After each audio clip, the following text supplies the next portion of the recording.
एक महत्वाची बातमी, पंपावर पेट्रोल सोडून धीरूभाई अंबानी कोट्यधीश झाले असं अजित पवारांनी म्हटलंय। माळेगाव कारखाना निवडणुकीच्या प्रचार सभेत अजित पवारांनी हे वक्तव्य केले।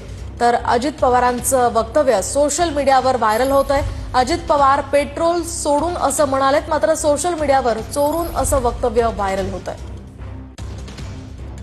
माझ्या नेतृत्वाखाली संस्था चालायला लागल्यापासून बाबराव, आता येताना मेडकच्या तिथला पंप बघा, जाता येता दिसतोय, तो कुणाचा आहे? खरेदी विक्री संघाचा आहे। दुसरा पंप आमच्या एमआयडीसी मध्ये खरेदी विक्री संघाचा, त्यांना सीएनजी गॅस नव्हता, दिला की नाही? सीएनजी गॅस तर दोघांना दिला। माझी मार्केट कमिटी टिकली पाहिजे।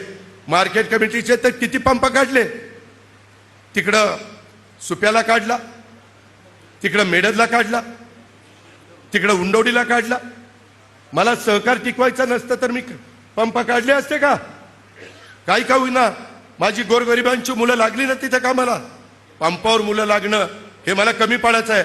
अरे पंपावरच पेट्रोल सोडून धीरूभाई अंबानी कोट्याधीश झाला, म्हणजे ते पण काही कमी पडायचं नाही। कुठलंही काम करणं कमी पडायचं वाटून घेऊ नका।